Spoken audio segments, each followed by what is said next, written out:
A common dilemma that comes up with self-development is to have constant growth without satisfaction, to always be working on yourself but still never feel good enough. And that's what we're going to be talking about today.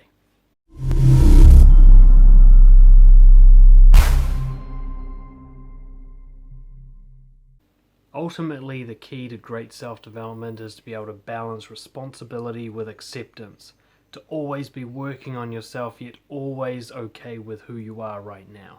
Unfortunately, very few people are actually able to accomplish this. It's what I might call high achiever burnout.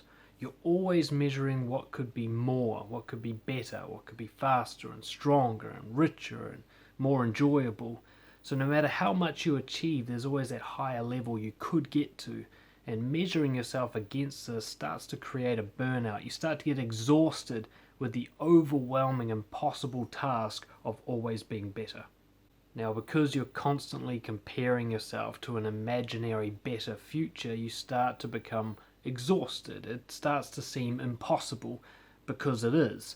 No matter how good you are, you can always be better, which means you can never be good enough with this measurement system.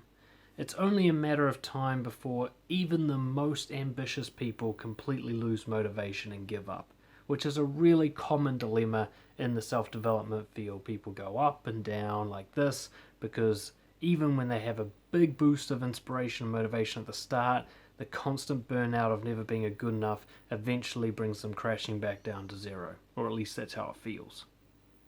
Now, it might seem kind of obvious. The key is in enjoying the process of change itself, rather than being attached to results like what you get or how much better you're doing now than you were before or how much better you could be doing in the future. It's about enjoying the actual attempts and the experiments and the process of working on yourself, without any need for that to result in any particular outcome. Of course, this is much easier said than done. Now, what I've found when I research this with my coaching clients is it's actually just a simple measurement problem. People with this high achiever burnout tend to be overly focused on comparing where they are now to where they could be in the future. So they measure the present against the future, and quite often they dismiss or overlook the past. Because they're not seeing where they came from compared to where they are now, they never feel like they're making any progress, because all they're measuring is where they are now to what could be even more. So there's three things to measure, not two. There's where am I currently, where am I going, but also where did I come from? That past measurement that gives you a clue that you're actually making a lot of progress. When you see that progress, you'll be able to feel satisfied without necessarily achieving the future goal. As long as you know that you're moving forward and you know that you're doing better than you did, you will feel content in who you are. You know that you're growing at the best rate you can possibly manage. This is satisfying enough without needing to achieve the goal that you can imagine for the future. And there's a necessary note of accountability here. If you compare where you've come from to now and there isn't a difference, then no, you're not growing. But you need to be careful here. Are you measuring it accurately? Are you measuring the right points to measure? Are you measuring evidence or just assumptions and guesses as to how you're being? If you're feeling like you're not making any progress, then your measurement needs to become much more emphatic about the past. Where were you 3 months ago, 5 months ago, 5 years ago in this particular area? Have you been tracking it accurately? Have you been keeping measurements along the way that you can look back over? This is why we go on and on about journaling in Brojo, to create an accurate account of your life so that you can always measure yourself truthfully. So if I look at, say, where my business is today, I can say, it's doing X amount, it's doing so well, but I can always imagine how much better it's doing in the future. But then I ask myself, where was I 5 years ago? 5 years ago, I had to take on a part-time job because my business was struggling so much, I wasn't sure I was going to make it. Compared to that, I am crushing it today.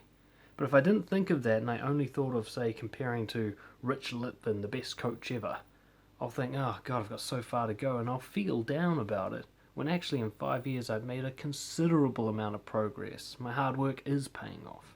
At a deeper level, this also comes down to your reasons for being involved in self-development in the first place. A lot of people get into growth because they want to become better. Now this implies that you're already worse. because the opposite of better is worse. So if you're always trying to better yourself, you've already set yourself up to fail, because you're saying I started as not good enough. And because you'll always be able to think of better, you'll always be not good enough. So as weird as this might sound, getting into self-development to become a better person is a mistake. That's not a good reason to get into personal growth. I know that sounds counterintuitive and maybe even counterproductive, but bear with me because there's a point to this. If you get into self-development not to become better, but to become more genuine, to unleash what you already have, to refine it, to draw out the inner beast and allow it to play, then this isn't a case of getting better. In fact, it's really just a case of shaving off the stuff that doesn't work for you. It's more like self-destruction rather than self-improvement. And that's absolutely how I see my journey. The inner core of me, my values and my integrity is perfect just the way it is. It's just every day I struggle to live by it. So my self-development is really about reducing that struggle so I can be more me. This isn't really an improvement, more of a realization of who I am. One of the reasons a lot of you feel down is actually because you have goals, weird as it might sound. The goals are set as milestones of you becoming a better person. But if you're just trying to become authentic, if you're just trying to live with integrity, then there is no better, there's just more of.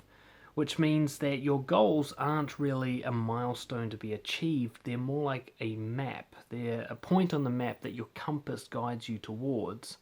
For example, if my core value is honesty, there's no better honesty, there's just more of it. There's just more of what I've already got coming out as much as possible. Now the point on the map might be to have more confrontations. Now being more confrontational doesn't actually mean that I'm a better person. But at this stage in my life, it might help me to draw out my honesty if my particular dishonesty is around confrontations, if I'm meek and mild and avoidance of conflict. So the goal to be more confrontational and more specific goals around that is just a temporary marker on the map to draw out more of my honesty. Now, let's say as I'm heading towards that marker and becoming more confrontational, I realize actually what I need is more humility. I'm actually confrontational enough now, but I tend to be a little inaccurate and untruthful about my strengths and weaknesses. I need to be more accurate. So now I set humility as a milestone, as a goal, and I head towards that. Now I never actually need to get there. I'm just heading towards it because right now seems like the best way to unleash my inner values. That's the kind of goal setting that works well with self-development because you're not improving. You don't have to achieve the goal. In fact, as you're heading towards it, you change your mind and change the goal. It's fine as long as it's always drawing more of you out. This will also help you get away from the highs-based mentality of achievement. A lot of self-development enthusiasts just get high off their achievements. They always want to win more, get more friends, make more money, jump higher, eat better food, whatever it is, they're always trying to tick these boxes. It gets you into a place where you're getting dopamine highs off chasing your rewards, but you're not getting deep inner satisfaction because you can always think of another high to chase. You can always think of another achievement that needs to be achieved. Rather than trying to get your highs from long-term achievement of goals, you can actually get in-the-moment satisfaction, not highs, but satisfaction from recognizing that, yes, I did it. I just lived by my values again. I was honest right now because I had that confrontation, or I was honest because I admitted to a fault that I have.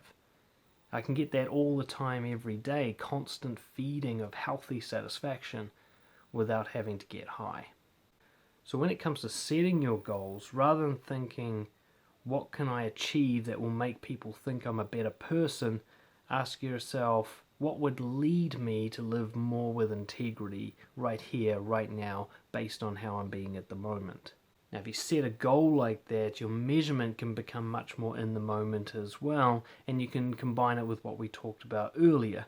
So you can say, how much more honest was I in this situation than I was in the same situation 5 years ago? And then you'll see that progress. And you'll also see, honestly, the areas where you could be even more honest, and you'll get that nice scope of accurate measurement where I was, where I am, where I could be, but without any need to become a better person. You're already a great person. It's just how much of that great person was released today. That's it. That's the only measurement that matters. There's nothing to improve. There's only you to be unleashed. So when it comes to growth, when it comes to self-development, make it so that your reason is to live by your values. Any growth that comes is just a natural byproduct of you living with integrity, kind of icing on the cake. If you get better at something, great. It's because you were trying to be more honest. Not you get better at something so you can be more honest. Rather than trying to become fearless, you try to be brave. Rather than trying to become trustworthy, you try to be honest. Rather than trying to become a leader, you lead. You're always doing it in the moment and measuring that, rather than ticking off milestones or these arbitrary imaginary boxes just so that you can say I'm a better person. Thank you so much for watching. If you enjoyed that, I recommend you check out Brojo University's Valued Living course, which will teach you how to turn your values into daily or weekly actions that you take in a measurable way to improve your integrity and therefore build high self-confidence and great connections with other people. Please subscribe to the YouTube channel to help us grow our reach and so that you'll be notified straight away of our latest videos. And get in touch anytime, dan@brojo.org, if you have any questions or want further support on how to be more authentic and confident. And I'll see you all next time.